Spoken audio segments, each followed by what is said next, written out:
Hey hello welcome to Unacademy. कैसे हैं आप? इस वीडियो को स्टार्ट करें उससे पहले एक छोटा सा इन्फॉर्मेशन आप लोगों के लिए। वीडियो स्टार्ट होने से पहले प्लीज़ आप इस चीज़ को देख लीजिएगा, उसके बाद हम मेन वीडियो पे आते हैं। मेरा नाम योगी जोशी है और मैं अनअकैडमी पे आईटी जैम में केमिस्ट्री का एजुकेटर हूँ। आप अनअकैडमी ऐप पे जा सकते हो और आप वहाँ पे जाके मुझे फॉलो कर सकते हो मेरे नाम को सर्च करके। अनअकैडमी पे मैं दो टाइप के क्लासेस लेता हूँ मेनली। सबसे पहले हम प्लस क्लासेस में लेता हूँ जहाँ पर मैं एंटायर फिजिकल केमिस्ट्री पढ़ाता हूँ। पूरी फिजिकल केमिस्ट्री में जो भी आईटी जैम का एग्जाम होने वाला है, जिस भी ईयर में आप देने वाले हो, उसके अलग अलग कोर्सेज जो हमारे लॉन्च होते हैं, मैं उन कोर्सेज में प्लस क्लासेस लेता हूँ। मेरे क्लासेस यूजुअली मॉर्निंग में होते हैं, 7:15 या 7 AM से मेरे लेक्चर स्टार्ट होते हैं और आप मेरे पास वहाँ मुझसे ज्वाइन कर सकते हो। बहुत सारे बच्चे हैं आप जैसे जो मेरे पास ऑलरेडी यहाँ पे पढ़ रहे हैं, जिनको मैं ऑलरेडी फिजिकल केमिस्ट्री पढ़ा रहा हूँ। और हमारे जो फिजिकल की क्लासेस होते हैं, जो हमारे ऑनलाइन क्लासेस होते हैं, वो इस तरीके से कंडक्ट करवाए जाते हैं जहाँ पर आप मुझसे चैट कर सकते हो, आप मुझसे आके अपने सवाल पूछ सकते हो, लाइव लेक्चर के दौरान इंटरेक्ट कर सकते हो। अपना हाथ ऊपर उठा के, दर्जन हैंड रेज ऑप्शन वहाँ पे है, आप अपना हाथ ऊपर उठा के मुझसे ऑडियो पे कम्युनिकेट कर सकते हो। ये जो प्लस क्लासेस होते हैं, इनको ज्वाइन करने के लिए आपको सब्सक्रिप्शन लेना होगा अनअकैडमी का, आईटी जैम कैटेगरी का, जिस भी बैच में आप एनरोल होना चाहते हो। और वो सब्सक्रिप्शन लेने के बाद ही आपको मेरी प्लस की जो क्लासेस हैं आप लोगों के लिए अवेलेबल हो पाएंगे।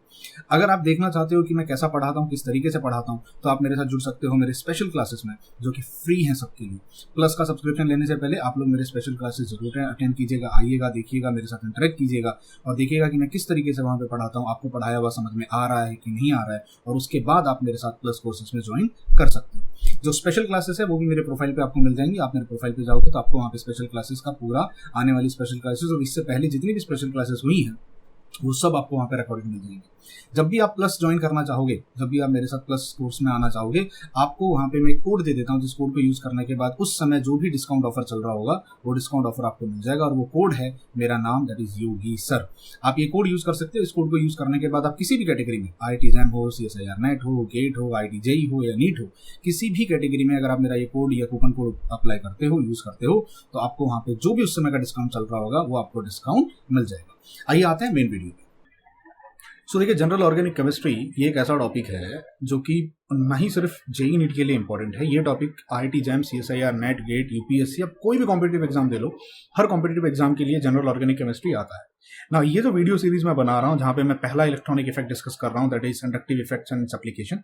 ये इसकी पूरी जितने भी इलेक्ट्रॉनिक इफेक्ट्स हैं, जनरल ऑर्गेनिक केमिस्ट्री का एक पार्ट है जिसको हम इलेक्ट्रॉनिक इफेक्ट कहते हैं, वो पूरा मैं यहाँ डिस्कस करने वाला हूँ। जिसमें आपके पास inductive effect, hyper conjugation, resonance या मेसोमेरिज्म, जितने भी इफेक्ट्स हैं और उनकी जो एप्लीकेशन है, वो सब कुछ करूंगा। So this is video number 1। इसके बाद आपको बहुत सारे मेरे वीडियो मिलेंगे, प्लीज आप चेक करते जाइएगा। आपको कमेंट बॉक्स में मैं लिंक्स वगैरह प्रोवाइड करा दूंगा और इवन आपको हर वीडियो के एंड में बता दूंगा कि अगला वीडियो कौन सा होगा ना। जनरल ऑर्गेनिक केमिस्ट्री की वेटेज की अगर मैं बात करूं, आप कोई भी कॉम्पिटिटिव एग्जाम उठा लीजिए, 11-12 के जेई नीट से लेके एमएससी के आईटी, CSIR नेट, गेट तक चले जाइए, सबसे ज्यादा वेटेज अगर ऑर्गेनिक केमिस्ट्री में किसी टॉपिक को आती है तो वो जनरल ऑर्गेनिक केमिस्ट्री को आती है। अब ये क्यों आती है, इसके पीछे भी रीजन है। देखो, जनरल ऑर्गेनिक केमिस्ट्री अकेला एक टॉपिक नहीं है, इसमें 4 बड़े बड़े यूनिट्स आते हैं, 4 बड़े बड़े मेन यूनिट्स आते हैं। सबसे पहले आता है IUPAC and nomenclature, IUPAC nomenclature and classification. अब आयुपैक नोमेनक्लेचर एंड क्लासिफिकेशन जो होता है वो जेई नीट के लिए बहुत इंपॉर्टेंट होता है, बट हायर एजुकेशन में जब आप चले जाते हो, IIT JAM, CSIR NET, GATE में चले जाते हो, नहीं BSc MSc में, तो आयुपैक क्लासिफिकेशन पे इतने क्वेश्चन नहीं पूछे जाते। आपको ऑनेस्टली बता रहा हूँ, कोई भी कॉम्पिटिटिव एग्जाम उठा लेना जो कि BSc या MSc का होता है, उसमें आयुपैक या क्लासिफिकेशन पे ज्यादा क्वेश्चन नहीं आते, बट जेई नीट में आते हैं। दूसरा हमारे पास यहाँ एक टॉपिक आता है जिसको कहा जाता है इलेक्ट्रॉनिक इफेक्ट।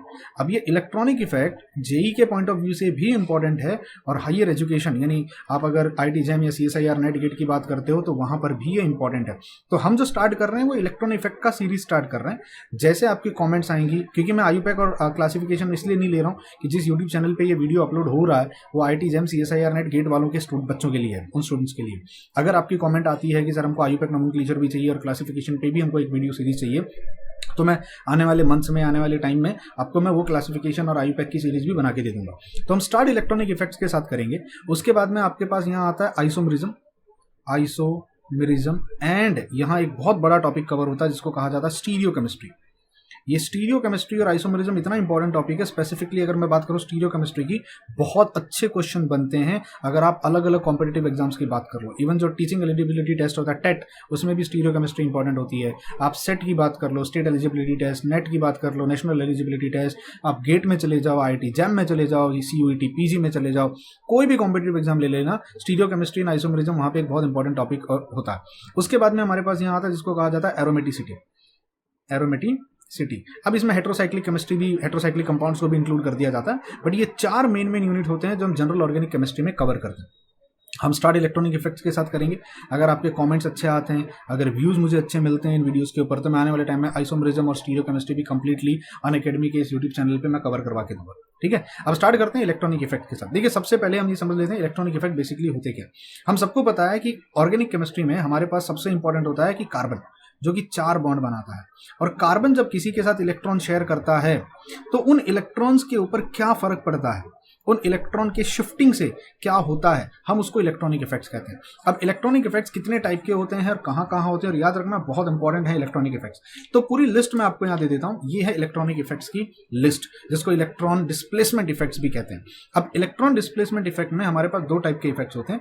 एक जिसको हम कहते हैं परमानेंट इफेक्ट, यानी वहां पे परमानेंटली इलेक्ट्रॉन जो होते हैं डिस्प्लेस हो चुके होते हैं, और दूसरा होता है जिसको कहते हैं टेम्पररी इफेक्ट्स। अब इसको पोलराइजेशन इफेक्ट्स भी कहते हैं। आप ये नोट्स मेरे साथ बना सकते हो। ये नोट्स मैंने जो बना रखे हैं, आप जो अभी स्क्रीन पे देख रहे हो, ये हैंड रिटन नोट्स हैं।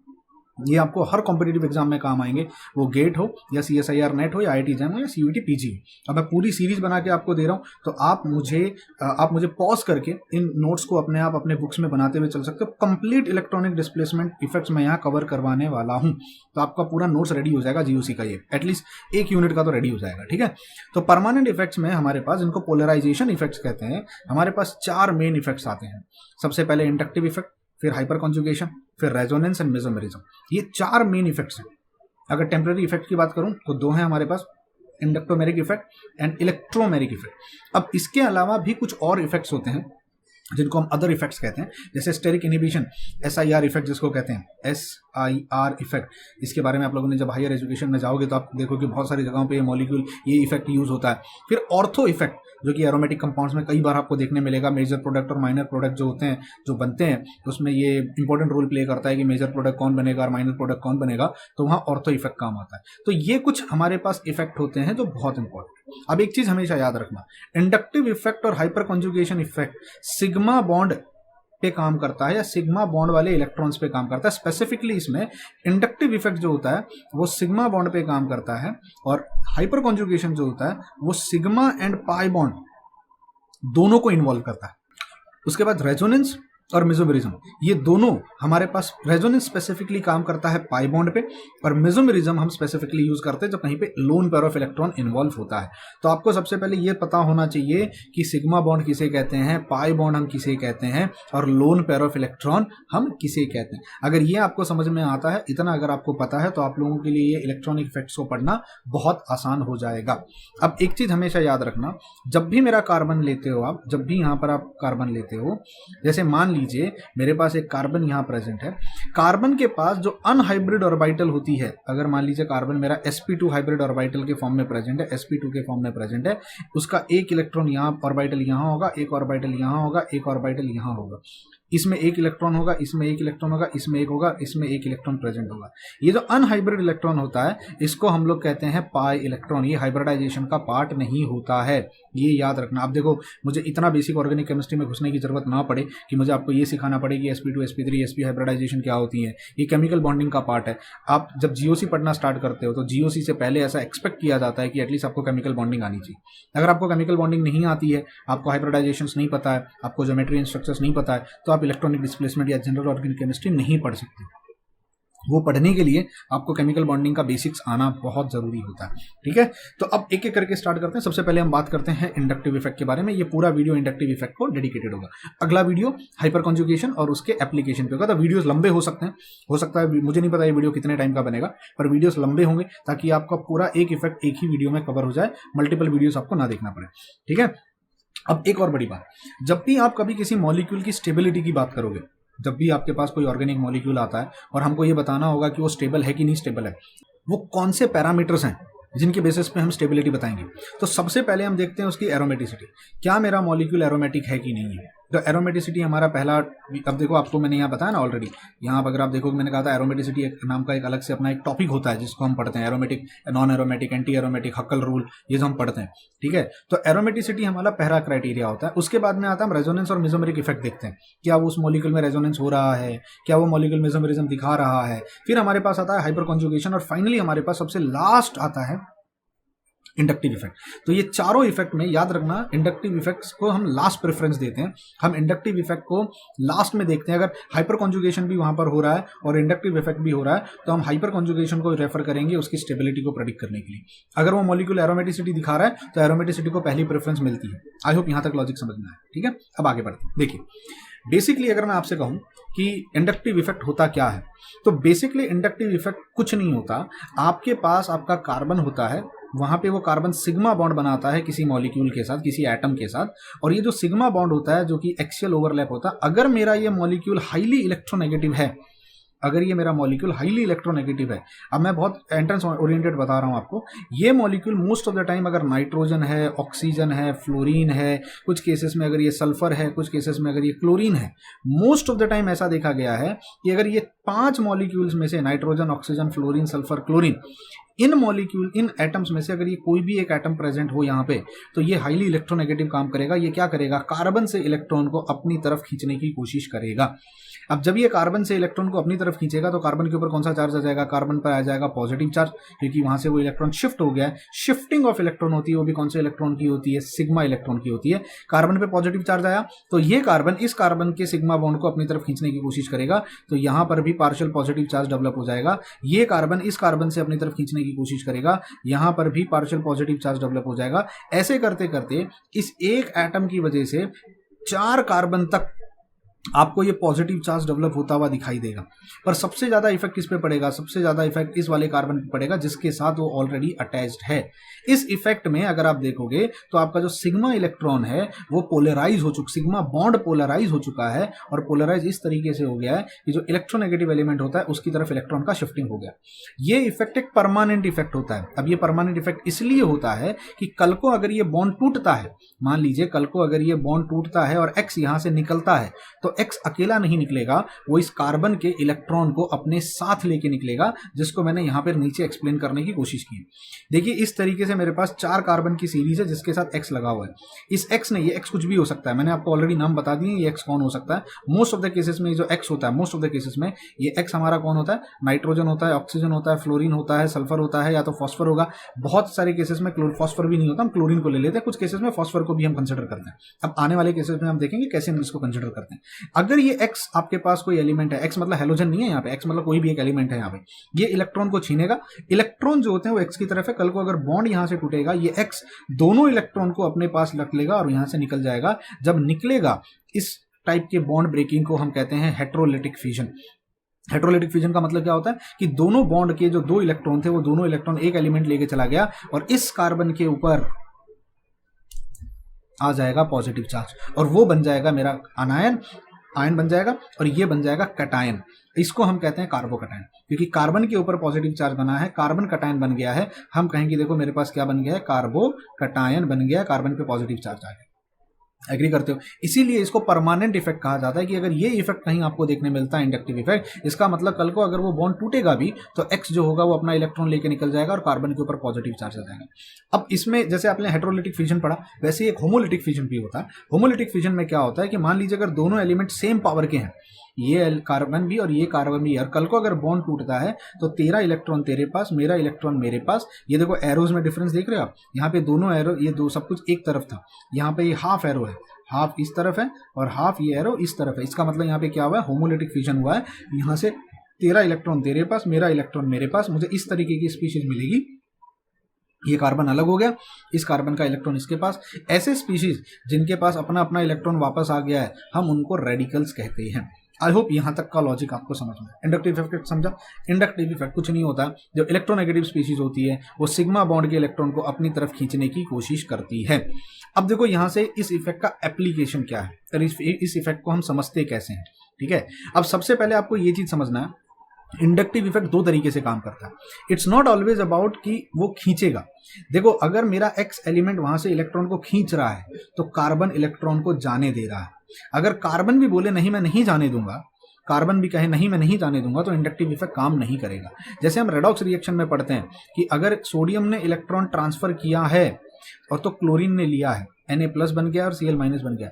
अगर क्लोरीन नहीं लेता तो क्या सोडियम ट्रांसफर करता? नहीं करता। और अगर सोडियम ट्रांसफर नहीं करता तो क्या क्लोरीन ले पाता? नहीं ले पाता। तो जैसे रेडॉक्स रिएक्शन दोनों की मर्जी से होता है, उसी तरीके से जब इंडक्टिव इफेक्ट होता है तो दो लोग होते हैं, एक जो वहां से इलेक्ट्रॉन खींच रहा होता है और दूसरा जो हार मान चुका होता है इलेक्ट्रॉन को जाने देता है। तो जो इलेक्ट्रॉन को अपनी तरफ खींच रहा होता है हम उसको कहते हैं वो माइनस नेगेटिव इंडक्टिव इफेक्ट दिखा रहा है, और जो जाने दे रहा है हम उसको कह रहे हैं कि वो प्लस इंडक्टिव इफेक्ट दिखा रहा है। तो कुछ हमारे पास ऐसे मॉलिक्यूल्स होते हैं जिनको लगाने पर, जैसे अगर ये एक्स दो तरीके के लोग हो सकते हैं, ये एक्स दो तरीके का मॉलिक्यूल हो सकता है। एक हो सकता है वो इलेक्ट्रॉन को कार्बन से अपनी तरफ खींचेगा, यानी वो इलेक्ट्रॉन विड्रॉइंग ग्रुप हो सकता है, या यानी वो इलेक्ट्रॉन विड्रॉइंग ग्रुप होगा तो क्या दिखाएगा? -I इफेक्ट दिखाएगा। या तो ये एक ऐसा एलिमेंट हो सकता है जो इलेक्ट्रॉन उसको दे दे, उसकी तरफ पुश कर दे, यानी ये इलेक्ट्रॉन डोनेटिंग ग्रुप हो सकता है जिसको हम +I इफेक्ट दिखाते हैं। तो हमारे पास हम इंडक्टिव इफेक्ट को दो कैटेगरी में क्लासिफाई करेंगे, या तो हम उसको कह सकते हैं वो +I इफेक्ट दिखाएगा, या तो हम इसको कहेंगे कि वो -I इफेक्ट दिखाएगा। अगर मेरे अल्काइल ग्रुप के साथ, आई होप आप अल्काइल ग्रुप समझते हो, अल्काइल ग्रुप के साथ अगर एक ऐसी कोई स्पीशीज लगी हुई है जो अल्काइल ग्रुप को इलेक्ट्रॉन दे रही है तो हम उसको कहते हैं वो +I इफेक्ट दिखाता है, इलेक्ट्रॉन डोनेटिंग ग्रुप होता है। और अगर कोई ऐसी स्पीशीज लगी है जो अल्काइल ग्रुप से इलेक्ट्रॉन को खींच रही है हम उसको कहते हैं, देखो वो -I इफेक्ट दिखा रहा है, हम उसको कहेंगे वो इलेक्ट्रॉन विड्रॉइंग ग्रुप है। अब यहाँ पे मैंने एक लिस्ट बना के आपको दी है, अगर आप कॉम्पिटिटिव, देखो मैं यहाँ पे है ना कॉम्पिटिटिव एग्जाम के पॉइंट ऑफ व्यू से आपको पढ़ा रहा हूँ, ठीक है। मेरा यहाँ पढ़ाने का मेन मकसद है कि आप जब एग्जाम देने जाओ तो आपको ये सारी चीज़ें मैं उतना ही पढ़ाऊँ जो एक कॉम्पिटिटिव एग्जाम में आपकी मदद कर सके। ऐसे तो हमारे पास पढ़ने के लिए बहुत सारी चीज़ें होती हैं, मैं आपको बुक सजेस्ट कर देता हूँ, आप क्लेडन का बुक ले लीजिए, ठीक है, क्लेडन का बुक ले लीजिए, आपको क्लेडन के बुक में बहुत सारी थ्योरी मिल जाएगी। कुछ बच्चे होते हैं जिनको नहीं और बताओ और सुनाओ और हमें बताओ इंडक्टिव है, हमारी क्यूरियोसिटी खत्म नहीं हुई, हमको और जानना है। भाई अगर आप और बहुत क्यूरियस हो, बहुत कुछ जानने के शौकीन हो, आप रेफरेंस बुक्स को रेफर कर सकते हो। बट सब जब हम कॉम्पिटिटिव एग्जाम की तैयारी करते हैं ना तो हमको कहीं ना बहुत सिलेक्टिव अप्रोच रखना पड़ता है। सिलेक्टिव अप्रोच का मतलब हम उतना ही पढ़ें जितना कॉम्पिटिटिव एग्जाम के लिए हमारे लिए जरूरी होता है। अगर हम सब कुछ पढ़ने लग जाते हैं तो हम कहीं ना कहीं हमारे ट्रैक से भटक जाते हैं, ठीक है। तो ये वीडियो सीरीज पूरी जो है वो कॉम्पिटिटिव एग्जाम के पॉइंट ऑफ व्यू से बनाई जा रही है। तो मैंने नोट्स भी वैसे ही बनाए हैं, अगर आप देखो तो ये सब हैंड रिटन है, ये उसी हिसाब से बनाए हैं ताकि आप कॉम्पिटिटिव एग्जाम में इसका यूज कर सको। तो इंडक्टिव इफेक्ट अगर दो टाइप के होते हैं, इलेक्ट्रॉन डोनेटिंग ग्रुप होता है, इलेक्ट्रॉन विड्रॉइंग ग्रुप होता है। इलेक्ट्रॉन डोनेटिंग ग्रुप यानी जो +I इफेक्ट दिखाते हैं वो कौन होते हैं? जितने अल्काइल ग्रुप्स आप देख सकते हो, जितने भी अल्काइल ग्रुप होंगे वो सिर्फ सब के सब +I इफेक्ट दिखाएंगे। हमारे लिए यहाँ पे इंपॉर्टेंट है +I इफेक्ट दिखाने वाला एक इंपॉर्टेंट मॉलिक्यूल, वो है अल्काइल ग्रुप। देखिए अगर इस कार्बन के साथ 3 हाइड्रोजन लगे होंगे तो इस कार्बन को कोई इलेक्ट्रॉन सप्लाई नहीं कर रहा है, क्योंकि हाइड्रोजन +I इफेक्ट नहीं दिखाते। लेकिन अगर इस कार्बन के साथ एक मिथाइल ग्रुप लग जाता है तो ये इलेक्ट्रॉन सप्लाई कर सकता है। अगर सामने कोई ऐसा बंदा खड़ा है जो इलेक्ट्रॉन खींच रहा होगा, -I इफेक्ट दिखा रहा होगा, तो ये अल्काइल ग्रुप उसकी मदद करेगा, ये +I इफेक्ट दिखाएगा। आई होप लॉजिक समझ में आया। सिमिलरली अगर मान लीजिए इस कार्बन के साथ 3 अल्काइल ग्रुप लगे हुए हैं, 2 अल्काइल ग्रुप, यहाँ एक था यहाँ 2 अल्काइल ग्रुप लगे हैं, तो ये दोनों अल्काइल ग्रुप वहाँ इलेक्ट्रॉन ट्रांसफर करने की कोशिश करेंगे। अगर सामने कोई एक्स आके खड़ा हो जाता है जो इलेक्ट्रॉन खींचेगा तो ये दोनों उसकी मदद करेंगे कि ले तो इलेक्ट्रॉन ले अपने पास। ऑन दी कॉन्ट्ररी अगर 3 अल्काइल ग्रुप लाके अटैच हो जाते हैं तो देखो जैसे जैसे अल्काइल ग्रुप्स बढ़ते हैं वैसे वैसे इलेक्ट्रॉन डोनेटिंग टेंडेंसी स्टार्ट हो जाती है। अगर अब मैं बात करूं नेगेटिव इंडक्टिव इफेक्ट कौन दिखा रहा है, तो इलेक्ट्रॉन विड्रॉइंग ग्रुप जो होते हैं, मैंने आपको एक लिस्ट बना के दे दी है यहाँ पे। ये जितने मॉलिक्यूल आपके सामने हैं, ये सारे मॉलिक्यूल जो आप देख रहे हो, ये सब नेगेटिव इंडक्टिव इफेक्ट दिखाते हैं। What do you mean by negative inductive effect? Electron pull करने की ताकत दिखाते हैं। अब इसमें जो सबसे इंपॉर्टेंट मेरे लिए है, वो है ये मॉलिक्यूल आप देख रहे हो, ये जितने आप मॉलिक्यूल देख रहे हो, ये 4 फंक्शनल ग्रुप हैं। ये चारों फंक्शनल ग्रुप की खासियत क्या है? इवन इंक्लूडिंग ये एक फंक्शनल ग्रुप है। इन चारों फंक्शनल ग्रुप की खासियत ये है, इनमें कार्बोनिल कंपाउंड है। स्टार्ट अगर मैं इससे करूं, carbon, double bond oxygen, bond hydrogen, अगर ये ग्रुप कहीं पे लगा होगा इसको हम एल्डिहाइडिक ग्रुप कहते हैं, एल्डिहाइडिक ग्रुप कहते हैं। ये ग्रुप अगर कहीं पे लगा होगा मतलब ये एक नेगेटिव इंडक्टिव। अगर मान लीजिए यहाँ पे कोई अल्काइल ग्रुप R खड़ा है और अगर ये ग्रुप कहीं पड़ा है CHO, तो वो यहाँ से इलेक्ट्रॉन अपनी तरफ पुल करेगा, इलेक्ट्रॉन को वहां पे अपनी तरफ खींचेगा। मैं इस तरीके से शो कर रहा हूँ। फिर आता है C double bond OH group. अगर C double bond O bond OH group भी अगर कहीं पे खड़ा हुआ है तो ये पूरा अल्काइल ग्रुप के साथ अगर लगा हुआ होगा तो ये भी इस अल्काइल ग्रुप से इलेक्ट्रॉन को अपनी तरफ खींचेगा, इलेक्ट्रॉन उसकी तरफ पुश हो जाएंगे। इसको कहा जाता है एसिड ग्रुप। ऑर्गेनिक एसिड कहते हैं इसको, एसिड ग्रुप। अगर C डबल बॉन्ड OCl है, अगर मेरे पास कार्बन है, डबल बॉन्ड ऑक्सीजन है, बॉन्ड यहाँ पे Cl है, और अगर ये किसी अल्काइल ग्रुप के साथ लगा हुआ है, इसे कहा जाता है असाइल क्लोराइड। क्या कहा जाता है इसको? Acyl chloride. अगर ये असाइल क्लोराइड का ग्रुप भी अगर किसी अल्काइल ग्रुप के साथ लग जाता है तो वो भी वहां से अल्काइल ग्रुप से इलेक्ट्रॉन को विड्रॉ करने की कोशिश करेगा। फिर हमारे पास आता है C double bond O bond OR group, ठीक है। इसको क्या कहा जाता है? इसको कहा जाता है ester group. It is your ester group. अगर ये भी किसी अल्काइल ग्रुप के साथ लग जाता है तो ये भी आपके से इलेक्ट्रॉन को विड्रॉ करने की कोशिश करेगा, नेगेटिव इंडक्टिव इफेक्ट दिखाएगा। एंड फाइनली हमारे पास आता है, अगर मेरे पास R है, C डबल बॉन्ड O है और बॉन्ड यहाँ पे NH2 ग्रुप है। अब आपका होमवर्क है ये, आप इस फंक्शनल ग्रुप को हम क्या नाम देते हैं वो आप मुझे प्रेडिक्ट करके बताओगे। कमेंट बॉक्स में कमेंट करके बताना कि इस मॉलिक्यूल को, इस फंक्शनल ग्रुप को क्या कहते हैं। अमाइड कहते हैं कि इमाइड कहते हैं, ठीक है। मैं आपको हिंट भी दे दे रहा हूँ, ये अमाइड है, ये इमाइड है, ठीक है। आप ये बताओगे। तो ये फंक्शनल ग्रुप, अब इनमें कॉमन क्या दिख रहा है आपको? यहाँ पर एक चीज आपको कॉमन दिखेगी, इन सब फंक्शनल ग्रुप में कार्बोनिल ग्रुप इन्वॉल्व है। ये देख रहे हो, ये कार्बोनिल ग्रुप यहाँ इन्वॉल्व है, ये कार्बोनिल ग्रुप यहाँ पे इन्वॉल्व है। अगर मैं यहाँ बात करूँ, ये कार्बोनिल ग्रुप यहाँ पे इन्वॉल्व है, यहाँ पे भी कार्बोनिल ग्रुप है, यहाँ पे भी कार्बोनिल ग्रुप है। तो जो कार्बोनिल ग्रुप वाले कंपाउंड्स होते हैं, जो फंक्शनल ग्रुप वाले कंपाउंड होते हैं, वो मोस्टली नेगेटिव इंडक्टिव इफेक्ट दिखाते हैं। अब बोलोगे सर ये बाकी मॉलिक्यूल्स की आप क्यों डिस्कस नहीं कर रहे हो? जरूरत नहीं है, हमको ऑर्गेनिक के एस्पेक्ट में हमको बात करनी है। और ऑर्गेनिक के एस्पेक्ट में मुझे ये इसलिए बता रहा हूँ क्योंकि आने वाले केसेस में जब आप नेम रिएक्शंस पढ़ोगे या जब रिएक्शन मैकेनिज्म वगैरह पढ़ोगे तो ये मॉलिक्यूल आपको वहां पे काम आएंगे। तब इन मॉलिक्यूल्स को देख के आपको समझ में आना चाहिए ये ऐसे ग्रुप्स लगे हुए हैं जो अल्काइल ग्रुप से इलेक्ट्रॉन खींचने का काम करते हैं। आई होप यहां तक क्लियर है, ठीक है। आगे बढ़ते हैं। अब अगला हमारा है एप्लीकेशन। अब एप्लीकेशन में सबसे पहले हमारे पास आती है स्टेबिलिटी ऑफ कार्बोकैटायन। देखो, जब भी कोई रिएक्टेंट, मान लीजिए मेरे पास एक रिएक्टेंट है, उस रिएक्टेंट पे एक रिएक्टेंट नहीं कहते हम ऑर्गेनिक केमिस्ट्री में, उसको कहते हैं सबस्ट्रेट है हमारे पास। जब भी कोई सबस्ट्रेट होता है और उस पर अगर कोई रिएजेंट अटैक करता है, ऑर्गेनिक केमिस्ट्री में मोस्टली ऐसा देखा जाता है कि एक इंटरमीडिएट बनता है। इंटरमीडिएट नाम का एक अलग से टॉपिक है। अगर आप लोगों को मेरी ऑर्गेनिक केमिस्ट्री पढ़ाई भी पसंद आ रही होगी इस अनअकैडमी के यूट्यूब चैनल पे, तो आने वाले केस में मैं आने वाले टाइम में इंटरमीडिएट का भी पूरा आपको पूरे यूट्यूब की सीरीज बना के दे दूंगा इस चैनल पे, आपको वो भी मिल जाएगी। अब इंटरमीडिएट के बाद आपके पास बनता है product. So most of the time ये जो इंटरमीडिएट होते हैं, या तो आपके पास ये कार्बोकैटायन होते हैं, या तो ये आपके पास कार्बोआनायन होते हैं, या तो आपके पास ये कार्बीन होते हैं, या तो आपके पास ये कार्बाइन होते हैं, या तो आपके पास ये नाइट्रीन होते हैं। मतलब ये कुछ मेन मैं आपको इंटरमीडिएट्स की बात कर रहा हूँ। अब इनके बारे में भी आपको ये पूरा चैप्टर है इंटरमीडिएट करके, रिएक्शन इंटरमीडिएट करके एक चैप्टर पढ़ाया जाता है। अब इन इंटरमीडिएट्स में कार्बोकैटायन और कार्बोआनायन का स्टेबिलिटी, मतलब इंटरमीडिएट मेरा जो बना है क्या वो स्टेबल है कि नहीं है। अगर वो स्टेबल होगा तभी तो वो प्रोडक्ट बनाएगा, अगर वो अनस्टेबल होगा तो वो, क्योंकि मोस्ट ऑफ द टाइम हमारा जो ऑर्गेनिक रिएक्शन होता है ना वो इस तरीके से इक्विलिब्रियम में होता है। A + B gives you C।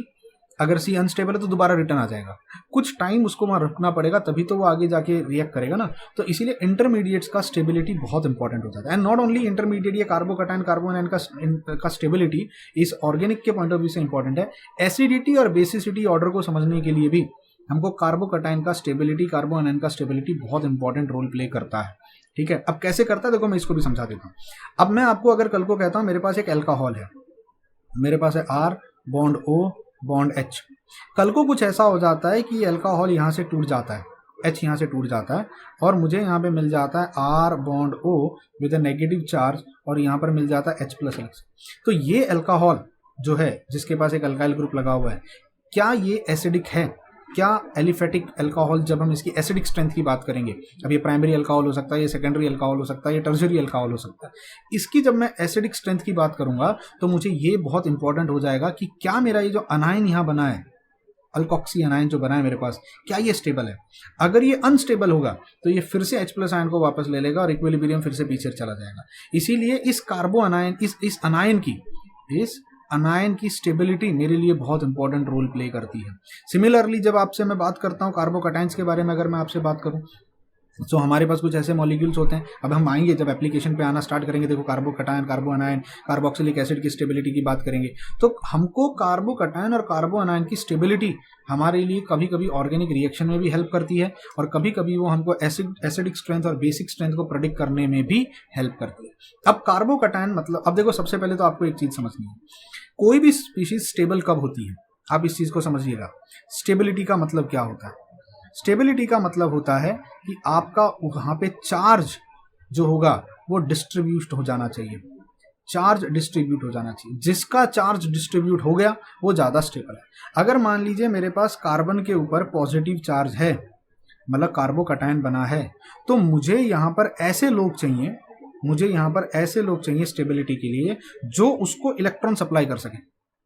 Carbon पे अगर पॉजिटिव चार्ज आ गया है तो मुझे यहां पर ऐसे लोग चाहिए जो यहां से प्लस आई इफेक्ट दिखा सकें, प्लस इंडक्टिव इफेक्ट दिखा सकें, जो यहां पर इस कार्बन को इलेक्ट्रॉन सप्लाई करके उसको क्या कर सकें, उस पॉजिटिव चार्ज को कम कर सकें। ऑन दी कॉन्ट्रेरी, अगर मान लीजिए मेरे कार्बन के ऊपर नेगेटिव चार्ज आ गया किसी तरीके से, for some reason negative charge आ गया, तो मुझे यहां पर ऐसे लोग चाहिए जो इस नेगेटिव चार्ज को कम कर सके। तो यहां से इलेक्ट्रॉन को, क्योंकि चार्ज जितना ज्यादा डिस्ट्रीब्यूट होगा उतना ज्यादा वो स्टेबल बनेगा, उतना ज्यादा वो जो इंटरमीडिएट आपके पास आया हुआ है वो उतना ज्यादा स्टेबल होगा। तो मुझे यहां पर अब नेगेटिव इंडक्टिव इफेक्ट दिखाने वाले लोग चाहिए जो ये नेगेटिव इंडक्टिव इफेक्ट से क्या करेंगे, वो इलेक्ट्रॉन्स को अपनी तरफ खींच सके और इस नेगेटिव चार्ज को इस कार्बन से हटा सके। तीनों लोग अपना अपना थोड़ा थोड़ा डिवाइड कर लें। ये माइनस आई इफेक्ट वाले मॉलिक्यूल चाहिए। तब ये चीज याद रखना, अगर कार्बो अनायन की स्टेबिलिटी चाहिए तो यहां पर मेरे को इलेक्ट्रॉन विड्रॉइंग ग्रुप यानी माइनस आई इफेक्ट दिखाने वाले लोग चाहिए, और अगर कार्बोकैटायन की स्टेबिलिटी चाहिए तो मुझे यहाँ पे इलेक्ट्रॉन डोनेटिंग ग्रुप यानी मुझे वो लोग चाहिए जो प्लस आई इफेक्ट दिखाते हैं। तो बस इतना सा अगर आपको समझ में आ गया तो कार्बोकैटायन कार्बो अनायन का स्टेबिलिटी आप समझ गए। मेरे पास 4 कार्बोकैटायंस हैं। पहला एक कार्बोकैटायन जिसमें सिर्फ 3 हाइड्रोजन लगे हैं, फिर एक कार्बोकैटायन जिसमें 1 अल्काइल ग्रुप लगा है, यहाँ पे 2 अल्काइल ग्रुप लगे हैं, और यहाँ पे 3 अल्काइल ग्रुप लगे हैं। इसको हम लोग कहते हैं प्राइमरी कार्बोकैटायन। इसको क्या कहते हैं, प्राइमरी कार्बोकैटायन, क्योंकि ये एक ऐसा कार्बोकैटायन है जो एक कार्बन से अटैच्ड है। इसको हम कहते हैं सेकेंडरी कार्बोकैटायन, क्योंकि ये एक ऐसा कार्बन है जो 2 कार्बन से अटैच्ड है। इसको हम लोग कहते हैं टर्जरी कार्बोकैटायन, क्योंकि एक ऐसा कार्बन है जो 3 लोगों से लगा हुआ है। ये टर्जरी कार्बोकैटायन है। समझ में आया? अब इसको हम सिर्फ कहते हैं methyl carbocation. This is methyl carbon, CH3 methyl. Methyl आपको पता होगा, इसको हम मीथेन कहते हैं। अगर एक हाइड्रोजन हट जाए तो उसको मिथाइल कहा जाता है, और अब सिंस मिथाइल पे पॉजिटिव चार्ज है तो हम इसको कहेंगे मिथाइल कार्बोकैटायन। इन सब में अगर मैं आपसे पूछूं कौन सबसे ज्यादा स्टेबल है, तो भाई अगर आपने लॉजिक समझा होगा, मुझे पॉजिटिव चार्ज कम करना है तो यहाँ इसके ऊपर पॉजिटिव चार्ज सबसे ज्यादा कम होगा, क्योंकि इसमें 3 ऐसे लोग लगे हुए हैं जो उस पॉजिटिव चार्ज को कम करने के लिए इलेक्ट्रॉन सप्लाई करेंगे। So tertiary carbocation is the most stable carbocation and methyl carbocation is the least stable carbocation. I hope यहाँ तक लॉजिक समझ में आया। अब अगर मैं कार्बो अनायन की बात करूं तो सेम फंडा वापस आ जाता है। हमने क्या कहा, कार्बो अनायन मतलब नेगेटिव चार्ज, तो हमको ऐसे लोग चाहिए जो नेगेटिव चार्ज को खींचे। पर अगर मैं यहां नोटिस करूं, यहां 3 हाइड्रोजन लगे हुए हैं, यहां पर एक अल्काइल ग्रुप है, यहां पे 2 अल्काइल ग्रुप लगे हैं, यहां 3 अल्काइल ग्रुप लगे हैं। और अल्काइल ग्रुप का काम क्या होता है, इलेक्ट्रॉन देना, मतलब जले पे नमक छिड़क रहे हैं। इस कार्बन पे ऑलरेडी नेगेटिव चार्ज है, तुमको चार्ज कम करना है, तुम उसको इलेक्ट्रॉन दे जा रहे हो, इलेक्ट्रॉन उसको सप्लाई किए जा रहे हो, तुम उसका क्या कर रहे हो, नेगेटिव चार्ज और बढ़ा रहे हो। तो अगर कार्बन नेगेटिव चार्ज के साथ अल्काइल ग्रुप लगे होंगे तो वो लीस्ट स्टेबल हो जाएगा, this will be highly unstable. On the contrary, अगर आप यहाँ देखो, यहाँ 3 हाइड्रोजन लगे। हाइड्रोजन इलेक्ट्रॉन देने का काम नहीं करता है, हाइड्रोजन की औकात ही नहीं है, मतलब वो बेचारा सबसे गरीब एलिमेंट है पीरियोडिक टेबल का, वो कुछ नहीं करता है। ठीक है, तो ये वाला नेगेटिव चार्ज जो होगा ये बढ़ेगा नहीं। अगर वो हाइड्रोजन कम नहीं कर रहा है तो कम से कम बढ़ा नहीं रहा है। यहाँ देखो 3 अल्काइल ग्रुप लगे हैं जो इस नेगेटिव चार्ज को और बढ़ा रहे हैं इलेक्ट्रॉन सप्लाई करके, द लीस्ट स्टेबल। अच्छा, अब इस कार्बो अनायन को अगर हम ऐसे कर दें, यहाँ 3 हाइड्रोजन लगे हैं, यहाँ फ्लोरीन लगा दें, अल्काइल ग्रुप की जगह अगर फ्लोरीन लगा दें, यहाँ 2 फ्लोरीन लगा दें, यहाँ हम 3 फ्लोरीन लगा दें, अब बताओ क्या होगा। अब अगर मैं देखूं तो फ्लोरीन तो माइनस आई इफेक्ट दिखाता है, माइनस आई इफेक्ट। अब यहां से नेगेटिव चार्ज स्प्रेड होगा, यहां से 2 लोग उस नेगेटिव चार्ज को स्प्रेड करेंगे। अब हमारा जो स्टेबिलिटी ऑर्डर होगा, अब वो स्टेबिलिटी ऑर्डर यहां से बदल जाएगा, this will be the most stable.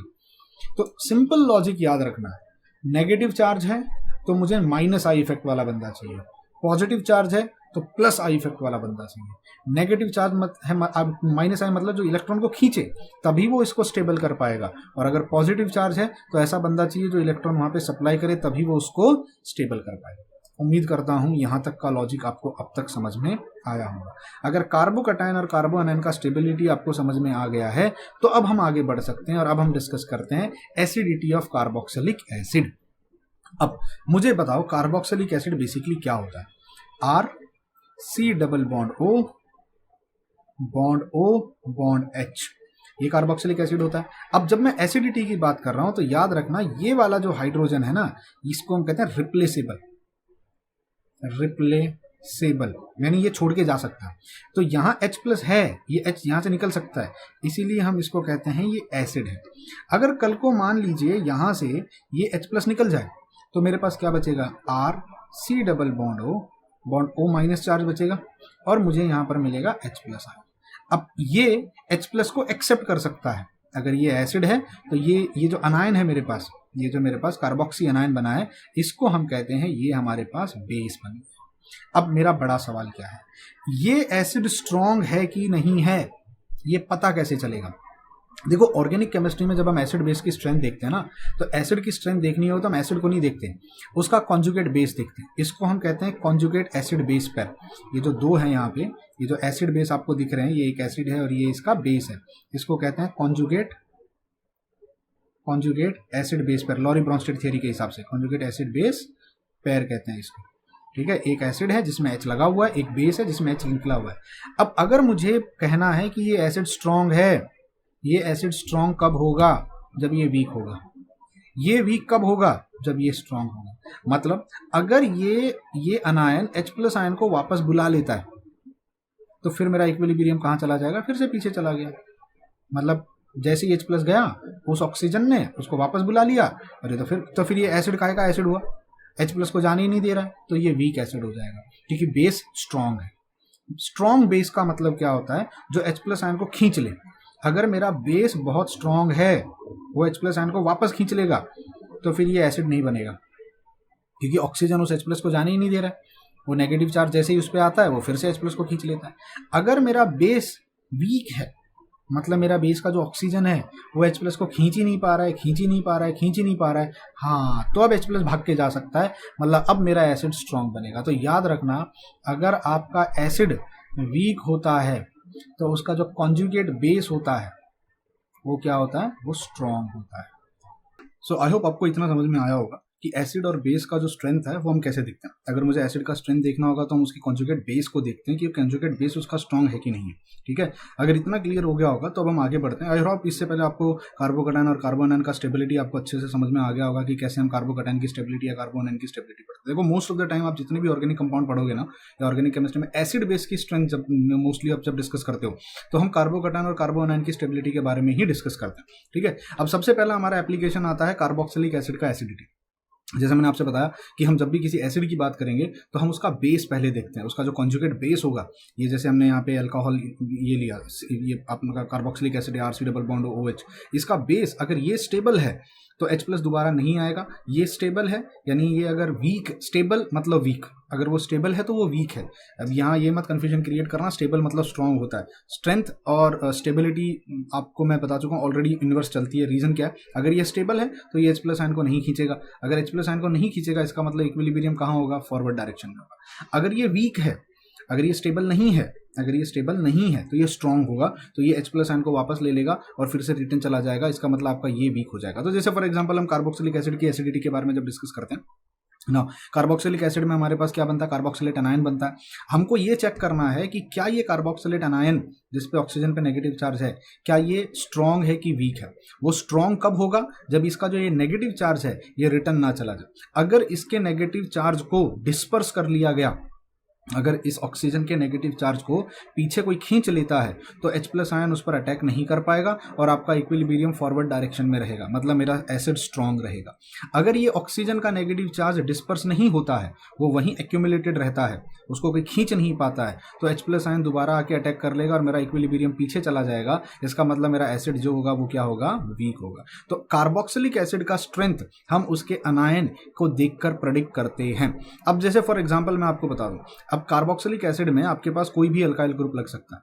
अगर ये अल्काइल ग्रुप एक इलेक्ट्रॉन विड्रॉइंग ग्रुप हुआ, अगर ये इलेक्ट्रॉन विड्रॉइंग ग्रुप हुआ जो इलेक्ट्रॉन को अपनी तरफ अगर खींचेगा, यानी वो क्या दिखाएगा, वो नेगेटिव इंडक्टिव इफेक्ट अगर दिखाएगा। ये अल्काइल, अब जरूरी नहीं है अल्काइल ग्रुप होना चाहिए, ये कोई भी हो सकता है, पर अगर कोई एक इलेक्ट्रॉन विड्रॉइंग ग्रुप अगर इस अल्काइल, इसकी जगह पे कोई भी एक अल्काइल ग्रुप का मतलब सिर्फ CH3 नहीं होता, वहां पे कोई और भी लग सकता है। जैसे कार्बन के साथ अगर 3 फ्लोरीन लग जाए तो सिचुएशन बदल जाती है, ठीक है। अगर ये अल्काइल ग्रुप ऐसा है जो माइनस इंडक्टिव इफेक्ट दिखाता है, नेगेटिव नेगेटिव इंडक्टिव इफेक्ट, तो इसका जो नेगेटिव चार्ज है वो डिस्पर्स हो जाएगा, H+ अटैक नहीं कर पाएगा, इसका मतलब ये वीक हो जाएगा, इसका मतलब एसिड मेरा स्ट्रांग होगा। तो जब नेगेटिव इंडक्टिव इफेक्ट वाला ग्रुप कोई लगता है, इलेक्ट्रॉन विड्रॉइंग ग्रुप जब कोई लगता है तो एसिडिक स्ट्रेंथ बढ़ जाती है। ऑन दी कॉन्ट्ररी, अगर मान लीजिए ऐसा कोई ग्रुप है जो नेगेटिव चार्ज को और बढ़ा रहा है, अगर इलेक्ट्रॉन वहां सप्लाई कर रहा है तो यहाँ नेगेटिव चार्ज एक्यूमुलेट होना स्टार्ट हो जाएगा। जैसे ही H+ अलग होगा वापस से H+ चिपक जाएगा और इक्विलिब्रियम बैक साइड में फिर से शिफ्ट हो जाएगा, यानी लेफ्ट साइड में चला जाएगा। आई होप यहाँ तक आपको लॉजिक समझ में आया। तो जैसे फॉर एग्जांपल हम यहाँ पे देखते हैं, मेरे पास 4 अलग अलग एसिड्स मैंने यहाँ पे रखे हुए हैं। सबसे सिंपलेस्ट एसिड के साथ स्टार्ट करते हैं, कार्बोक्सिलिक एसिड है जिसमें C डबल बॉन्ड O- होगा, यहाँ अल्काइल ग्रुप होगा, ये CH3 ग्रुप लगा हुआ है। कौन लगा हुआ है यहाँ पे? CH3 ग्रुप लगा है। यहाँ पे ऑक्सीजन नेगेटिव चार्ज है, ठीक है। यहाँ पर एक हाइड्रोजन की जगह मैं रिप्लेस करके लगा देता हूँ CH3 ग्रुप, यहाँ पर एक और अल्काइल ग्रुप में लगा देता हूँ, ये देखो एक अल्काइल ग्रुप और आ गया। फिर एक और हाइड्रोजन को रिप्लेस कर लेता हूँ, यहाँ पे 2 अल्काइल ग्रुप लगा देता हूँ, और फिर मैं तीनों हाइड्रोजन को रिप्लेस करके यहाँ पे 3 अल्काइल ग्रुप लगा देता हूँ। अब मुझे बताइए इन 4 में से, यहाँ पे सिर्फ तीनों हाइड्रोजन हैं, यहाँ पर एक अल्काइल ग्रुप, यहाँ 2 अल्काइल ग्रुप, यहाँ 3 अल्काइल ग्रुप। तो बताइए इन 4 में से वो कौन सा बेस होगा? हम एसिड की स्ट्रेंथ बाद में बात करेंगे, पहले हम बेस के बारे में डिस्कस करते हैं। वो कौन सा बेस होगा जो H+ आयन को जल्दी से खींच लेगा? तो भाई जिसका नेगेटिव चार्ज एक्यूमुलेशन बढ़ गया होगा, जैसे फॉर एग्जांपल यहाँ देखते हैं, यहाँ 3 अल्काइल ग्रुप लगे हुए हैं, ये तीनों अल्काइल ग्रुप नेगेटिव चार्ज को बढ़ाने का काम करते हैं। यहाँ से ये प्लस इंडक्टिव इफेक्ट दिखाएगा, ये देखो ये प्लस इंडक्टिव इफेक्ट दिखाएगा, ये प्लस इंडक्टिव इफेक्ट दिखाएगा, ये प्लस इंडक्टिव। तो ऑलरेडी ऑक्सीजन पे नेगेटिव चार्ज आया था और ये 3 लोग वहां जमा करके उस पर और नेगेटिव चार्ज बढ़ा रहे हैं, तो वो H+ को चुपचाप फटाक से लपक लेगा। अगर ये H+ को दोबारा वापस बुला लेगा तो क्या इसका एसिड स्ट्रांग हो पाएगा? नहीं, इसका एसिड जो होगा, कॉन्जुगेट एसिड जिसको हम कहते हैं, वो बहुत ही ज्यादा वीक होगा। ऑन दी कॉन्ट्ररी अगर मैं बात करूं इसकी, यहाँ पे 3 हाइड्रोजन्स लगे हुए हैं, तीनों हाइड्रोजन्स इंडक्टिव इफेक्ट नहीं दिखाते उतना, तो यहाँ का जो नेगेटिव चार्ज होगा इसके कंपेयर में इसका नेगेटिव चार्ज फिर भी कम होगा। यहाँ देखो नेगेटिव चार्ज है ना बढ़ जाएगा, ऑलरेडी ऑक्सीजन पे नेगेटिव चार्ज था। अल्काइल ग्रुप जो 3 यहाँ लगे हुए हैं, 3 अल्काइल ग्रुप, ये उस नेगेटिव चार्ज को और भड़का देते हैं, भड़काने का काम करते हैं। जैसे ये नेगेटिव चार्ज भड़क जाएगा और ज्यादा बढ़ जाएगा, H+ वहां पे आके अटैक करेगा। क्या यहाँ पर H+ उतनी स्पीड में अटैक कर पाएगा या वापस उससे कंबाइन कर पाएगा जितनी स्पीड में यहाँ करेगा? नहीं, उल्टा यहाँ पे स्लो जाएगा, क्योंकि यहाँ सिर्फ ऑक्सीजन का नेगेटिव चार्ज है, उसको भड़काने वाला कोई और खड़ा हुआ नहीं है। यहाँ एक अल्काइल ग्रुप है जो नेगेटिव चार्ज को भड़काएगा, यहाँ 2 अल्काइल ग्रुप है जो नेगेटिव चार्ज को भड़काएंगे, यहाँ 3 अल्काइल ग्रुप है। तो ऑब्वियसली मुझे इतना तो यहाँ से देख के समझ में आ जा रहा है कि यहाँ का जो ऑक्सीजन है वो बहुत ज़्यादा रिएक्टिव होगा, वो H+ को छोड़ेगा ही नहीं, वो पकड़ के रखेगा। और यहाँ का जो ऑक्सीजन होगा वो कंपैरेटिवली जो होगा वो काफ़ी स्टेबल होगा, वो H+ को जाने देगा, तुम चले जाओ। तो मुझे बताओ अगर H+ यहाँ से निकल जाता है तो इसका जो कॉन्जुगेट एसिड हुआ होगा, कौन सा हुआ होगा इसका conjugate acid? CH3 C double bond O bond OH। ये एसिड कंपैरेटिवली क्या हुआ होगा? ये एसिड कंपैरेटिवली स्ट्रॉन्ग हुआ होगा। और इसका जो कॉन्जुगेट एसिड होगा कौन सा होगा? वो यहाँ पे कार्बन है, यहाँ C डबल बॉन्ड O है, यहाँ पे OH है, बट इस कार्बन के साथ 3 अल्काइल ग्रुप लगे हुए हैं। ये एसिड बहुत ही कमजोर एसिड होगा, क्योंकि जैसे यहाँ से H+ निकलने का काम करता है वैसे ही ऑक्सीजन पे नेगेटिव चार्ज आता है, ये 3 लोग उसका नेगेटिव चार्ज और बढ़ा देते हैं, H+ दोबारा वापस आ जाता है। तो अगर H+ वापस आ गया तो काहे का एसिड हुआ वो? तो आई होप आपको ये लॉजिक समझ में आया। तो ये तो हमने देख लिया कि इसका अगर इलेक्ट्रॉन डोनेटिंग ग्रुप लगे हैं, अगर इलेक्ट्रॉन डोनेटिंग ग्रुप लगते हैं, इलेक्ट्रॉन डोनेटिंग ग्रुप यानी प्लस इंडक्टिव वाले ग्रुप लगते हैं, तो एसिडिक स्ट्रेंथ डिक्रीज हो जाती है। यहाँ मैंने ये बनाया हुआ है, आप प्लीज इसको बाय हार्ट कर लेना, ये मोर देन इनफ है। अगर आपको कार्बोक्सिलिक एसिड का एसिडिक स्ट्रेंथ पता करना होगा, एसिडिटी बेसिसिटी ऑर्डर के बारे में अगर उसका एसिडिटी ऑर्डर पता करना होगा, कोई भी कॉम्पिटेटिव एग्जाम हो जाने दो, फिर वो जेई नीट का हो या IIT एग्जाम का हो, CUET CSIR नेट गेट, कोई भी एंट्रेंस एग्जाम हो, आप ये फंडा याद रख लेना, specially for carboxylic acid. Now suppose करो हम एक काम करते हैं, थोड़ा मॉडिफाई करते हैं, यहाँ अल्काइल ग्रुप लगाने की जगह फ्लोराइड ग्रुप लगा देते हैं। Let us replace them. यहाँ कार्बन के साथ 3 हाइड्रोजन्स थे, हम वहाँ कार्बन के साथ 3 फ्लोरीन लगा देते हैं। ठीक है, एक फ्लोरीन रिप्लेस करना स्टार्ट करते हैं। यहाँ 3 हाइड्रोजन्स थे, पहले हम 1 फ्लोरीन लेके आते हैं, फिर यहाँ पे एक काम करते हैं 2 फ्लोरीन लेके आते हैं, फिर एक काम करते हैं 3 फ्लोरीन लेके आते हैं। अब मुझे बताओ एसिडिक ऑर्डर में क्या फर्क पड़ेगा? अब रिवर्स हो जाएगा। देखो यहाँ पे 3 अल्काइल ग्रुप थे, तो वो ऑक्सीजन को इलेक्ट्रॉन सप्लाई कर रहे थे, तो ऑक्सीजन का नेगेटिव चार्ज बढ़ जा रहा था कहीं से और से। एक तो मैं ऑलरेडी नेगेटिव हूँ, कोई मुझे और नेगेटिव चार्ज दे रहा है, भड़काने का काम कर रहा है, उकसा रहा है मुझे, तो मैं हाइड्रोजन को जाने ही नहीं दूंगा, उसको फिर से पकड़ के रखूंगा। लेकिन इस केस में जब 3 फ्लोरीन लग जाते हैं, फ्लोरीन नेगेटिव इंडक्टिव इफेक्ट दिखाता है, -I इफेक्ट दिखाता है। इससे फर्क क्या पड़ेगा? जैसे ही इस ऑक्सीजन पे नेगेटिव चार्ज आया, ये फ्लोरीन उस नेगेटिव चार्ज को एब्जॉर्ब कर लेंगे, डिस्ट्रीब्यूट कर देंगे नेगेटिव चार्ज को। जैसे ही उसको डिस्ट्रीब्यूट कर देंगे, H+ आयन को वो कहेगा जा, जा, मैं तुझे नहीं बुलाऊंगा। क्यों? क्योंकि मेरा नेगेटिव चार्ज जो था वो फ्लोरीन ने अपनी तरफ खींच लिया है, अब मैं तुझे नहीं खींचने वाला हूं। तो इसका जो कॉन्जुगेट एसिड होगा वो स्ट्रॉन्ग होगा कि नहीं होगा, क्योंकि ये H+ आयन को जाने दे रहा है। तो मतलब F3CF3 C double bond O ये बहुत ही कंपैरेटिवली क्या होगा, स्ट्रॉन्ग एसिड होगा, और इसका जो एसिड होगा कंपैरेटिवली वो क्या होगा, वीक हो। लॉजिक समझ में? आई होप यहाँ तक एसिडिक स्ट्रेंथ के बारे में मैं बहुत अच्छे से समझा पाया आपको। कार्बोक्सिलिक एसिड का एसिड, आप मुझे पॉज करके ये नोट्स बना सकते हो, आप इनको लिख सकते हो, ठीक है। आगे बढ़ते हैं। अगला हमारा एप्लीकेशन आता है जिसको कहते हैं एसिडिटी ऑफ एल्कोहल। अब मैं जब यहाँ एल्कोहल की बात कर रहा हूँ तो मैं एरोमेटिक एल्कोहल की बात नहीं कर रहा हूँ। आई होप आपको पता होगा हमारे पास एल्कोहल की कैटेगरी में बेसिकली हम 3 चीज़ों को क्लासीफाई कर सकते हैं। एक हमारे पास आता है R bond O bond H, जिसको हम एक तरीके से एलिफेटिक एल्कोहल कहते हैं, ठीक है। दूसरा हमारे पास आता है फिनॉल, ठीक है, phenol bond O bond H।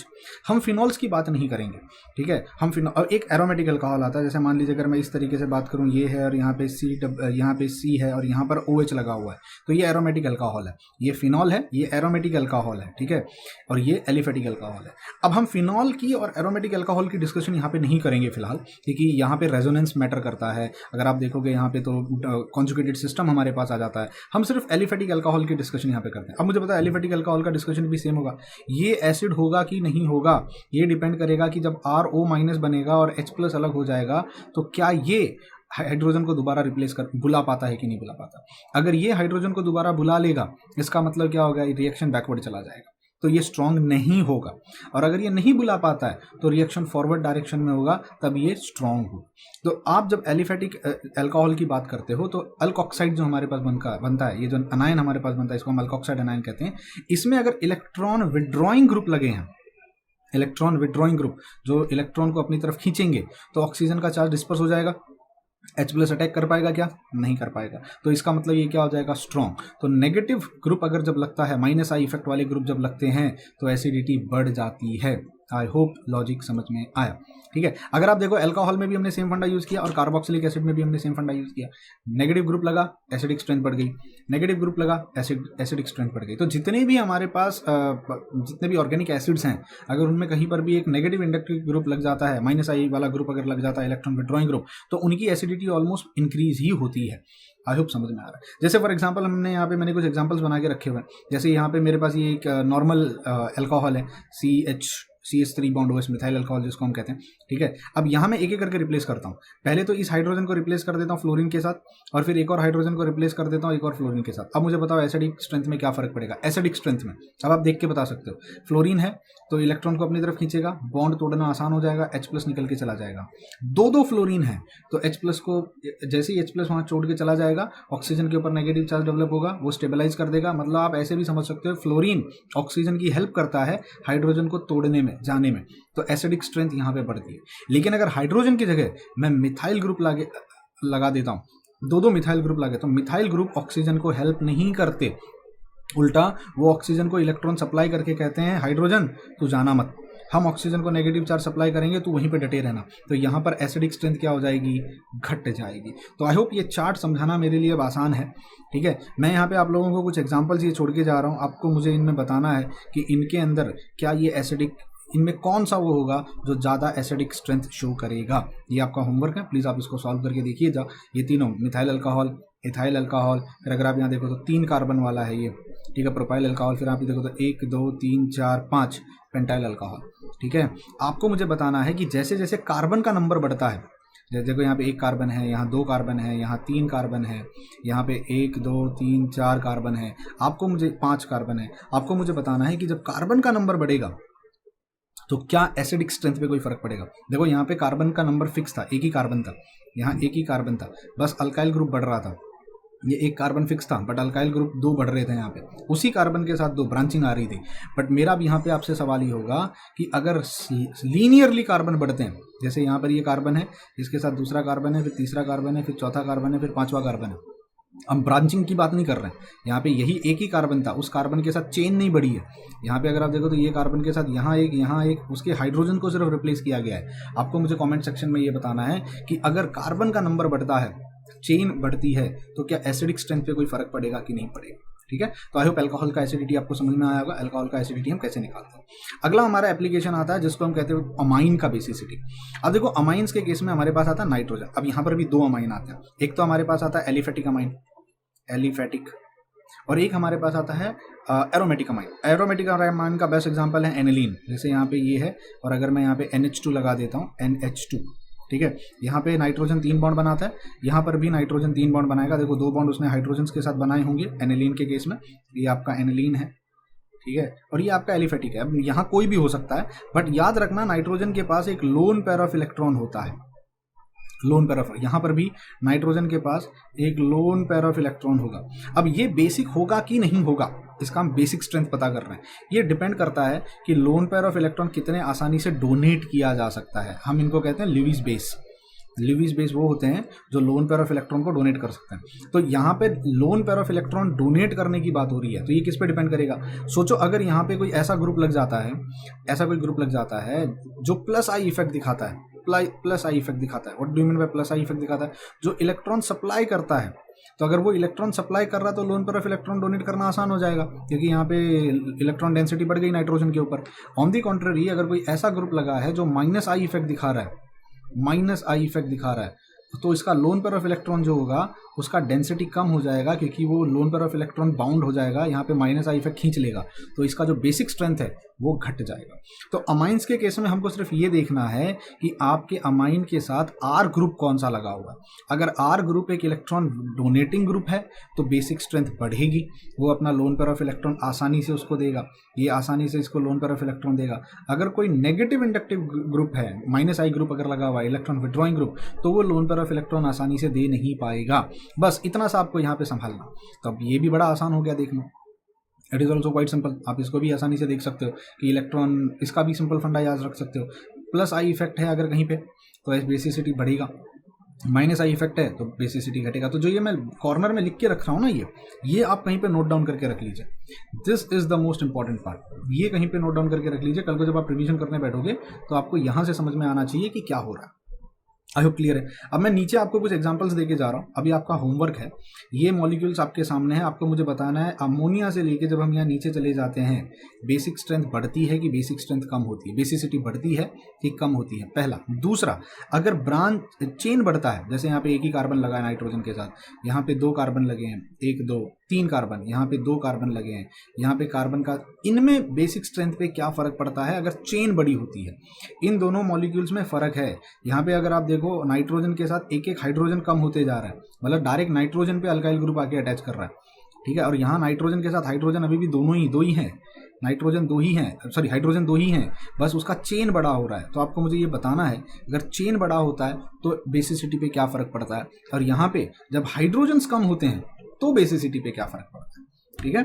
I hope आप इसको करोगे और मुझे कमेंट सेक्शन में कमेंट करके जरूर बताओ। तो इसके साथ आपका इंडक्टिव इफेक्ट क्या होता है और उसका एप्लीकेशन क्या होता है, ये हमारा पार्ट यहाँ पे खत्म होता है। अब इसके बाद जब हम अगले वीडियो में मिलेंगे, आपको प्लीज़ अगर आपने चैनल को सब्सक्राइब नहीं किया तो चैनल को सब्सक्राइब कर लीजिए। यहाँ पे मैं पूरा जनरल ऑर्गेनिक केमिस्ट्री धीरे धीरे अपलोड करने वाला हूँ, आपको सब कुछ यहाँ पे मिल जाएगा। एटलीस्ट इलेक्ट्रॉनिक इफेक्ट तो आपको यहाँ पे सब कुछ मिल जाएगा। ये इलेक्ट्रॉनिक इफेक्ट का जो नेक्स्ट सीक्वेंस होगा वो हमारा होगा हाइपर कॉन्जुगेशन और उसका एप्लीकेशन। अभी हाइपर कॉन्जुगेशन और उसका एप्लीकेशन बहुत इंपॉर्टेंट है। This will be video number 2। आपको अगर आप चैनल पर अगर फर्स्ट टाइम आ रहे हो, अगर आप मेरा वीडियो फर्स्ट टाइम कहीं से देख रहे हो सर्च करने के बाद, तो आपको चैनल में ये लिंक मिल जाएगा, आप जाइए चैनल को ढूंढिए। नहीं तो आपको कॉमेंट बॉक्स में मैं कमेंट डाल के पिन करवा दूंगा, आपको कमेंट बॉक्स में नेक्स्ट वीडियो का लिंक आपको वहां पे मिल जाएगा।